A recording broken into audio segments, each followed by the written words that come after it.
Hello, this is Neil Friesland from Mid-American Nazarene University, one of the professors in the teacher education program. We want to thank you for your willingness to attend our on-site accreditation interview with the Council for Accreditation of Education and Preparation and the Kansas State Department of Education. They're sending a joint team to MNU, which will be next week, February 4th through 6th. And this team is interested in speaking to you about how to determine how well Mid-America's teacher education program is prepping educators. Ultimately, their litmus test is the performance of P12 students, and there's a research support to what an educator preparation program should look like at its best to ensure the success of these P12 students.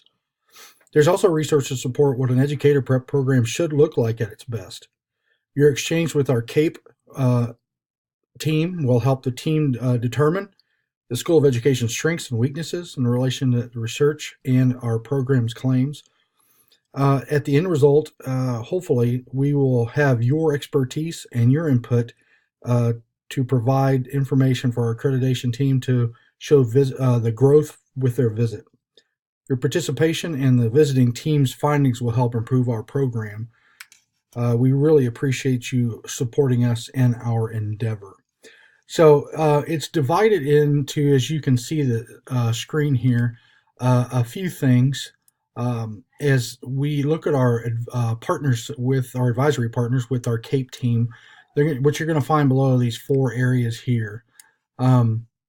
Potential questions, CAPE standards, buzzwords, and then content tips. And as I go through these, I'm just going to kind of give you some talking points, and that way, if they ask you questions, you'll kind of know what to respond to as you read through these things also. So some of the things that you're going to be thinking about will be potential questions. We spoke to several of the CAPE training site visitors, and they asked us what time they wanted to give us what type of questions they may be asking. Some of those will be listed right here. Describe the kind of partnership you'll have or you have with the EPP program, which the education preparation provider, how you're involved in identifying the weaknesses and strengths of the program. Do you review the program's performance data?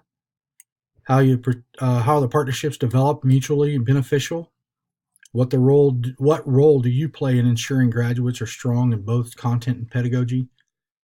What has the program done for the integrate 21st century skills and college career readiness?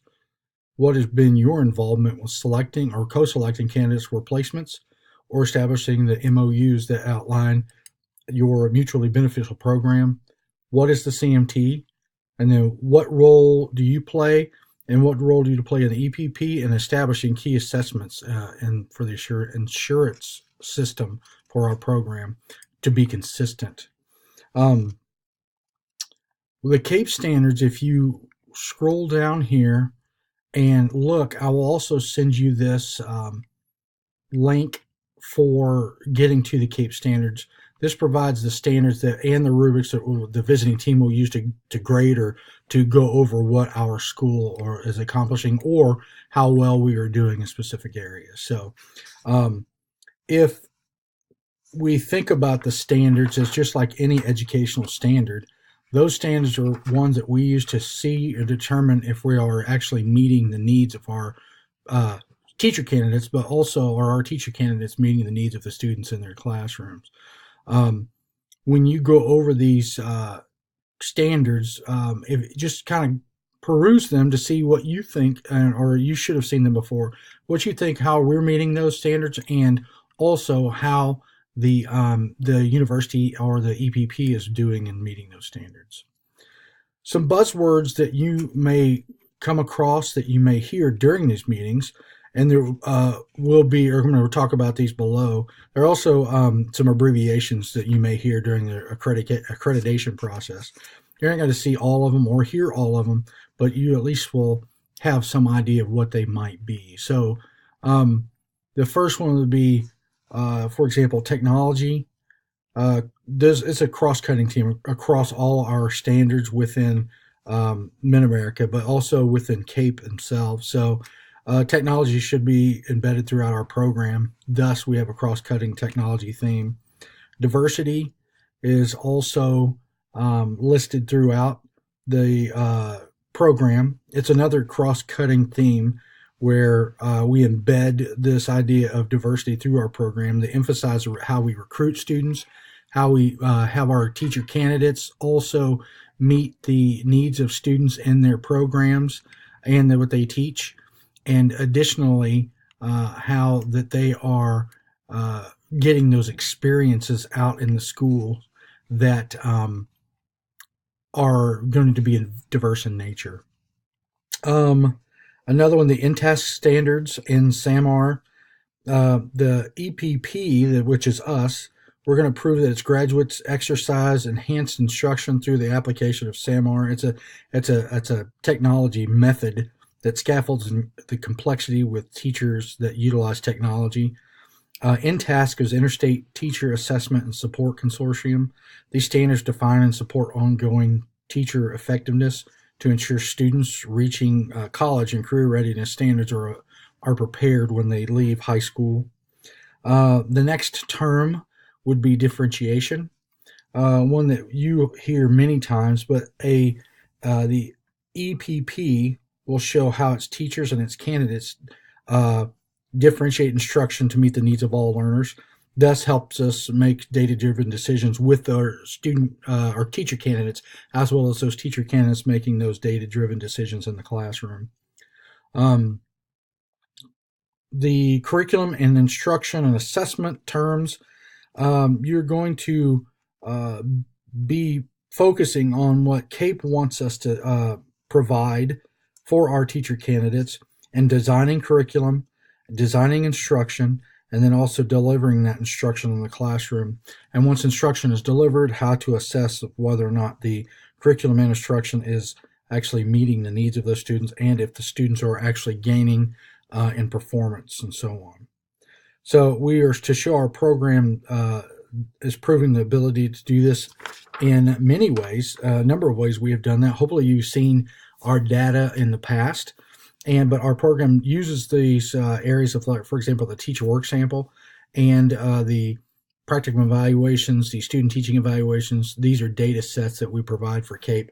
They're wanting to know we're building strong student teachers, strong teacher candidates, and also content masters. Another one would be college career readiness and standards. And if you've seen those ideas about Common Core, but these are going right along with Common Core and college career readiness. And then these standards were created almost approximately 10 years ago. They outline the standards where, if they're met, they ensure students ready for success, ready for success at higher education. These standards are within the InTask standards as well as KSDE, and our students work at Mid-America work with these types of standards throughout the entire program. Next, generation standards. These are specific standards that are given to areas like science, math, and so on. These next generation standards are used to determine whether or not college career readiness standards are focused in those, and also that they are meeting the needs of those students. 21st century skills are the 4 C's, basically, within communication, collaboration. For example, we're creating a set of skills, abilities to learn dispositions that are being identified, required in the 21st century workplaces. And then non-academic factors, such as code of ethics, community service, professional development. For example, our Educators Rising professional development program, as well as other factors like grit that we measure for our students. Moving on, the next thing, our content team that is gathering information is by standard. We thought we'd prepare for you addressing some of the questions you may be asked. The purpose for this would be to bring to mind information that you may have forgotten or don't know due to your position or time out of the program. Please, or associate with the program, please, as you are asked questions, please only speak to what you feel comfortable with. And we just want you to be transparent.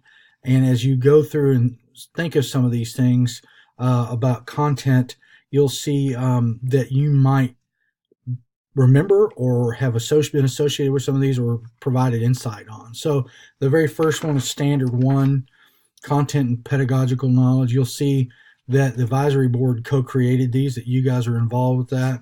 You'll see the CMT mentors are involved with these things, but they are being directed by you guys as the advisory board. And Standard 2, the Clinical Partnerships and Practice, Advisory Board and Partners Ensuring Candidate Effectiveness. Talking about the depth tool that we use to evaluate our students. You'll get video reflection, weekly mentor meetings, and so on for our student teachers, and our STAR rubric panel that we use to evaluate teachers prior to going into student teaching. We have FORCE that's associated with the Blue Valley School District, as well as Turner School District, with these partners that we have a teacher draft day for our men of color.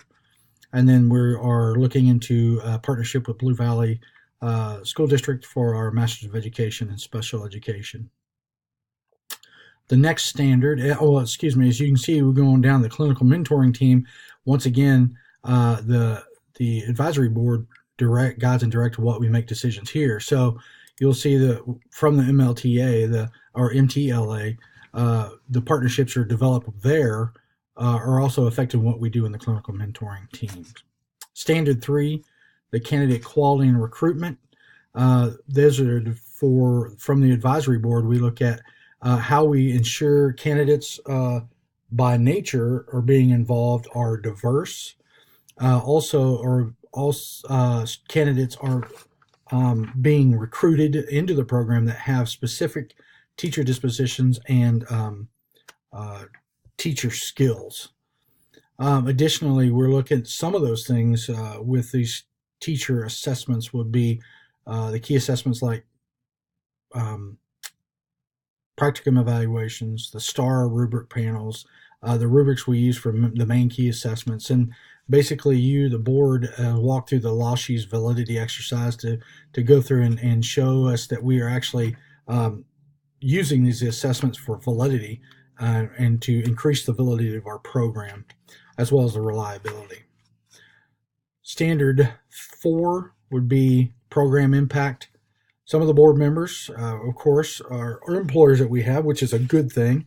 But with the advisory board, we are looking at the impact in the community, the local school districts, and how well that our teacher candidates are being effective in the classroom and measuring that effectiveness in the classroom through student data once they are out of the program. Standard 5, providing quality assurance and continuous improvement, where the advisory board here reviews our performance and we determine whether or not we are meeting the needs of our teacher candidates, as well as we're sending teacher candidates out to be successful and effective teachers. These are hopefully seen in our advisory board meetings you've been to before.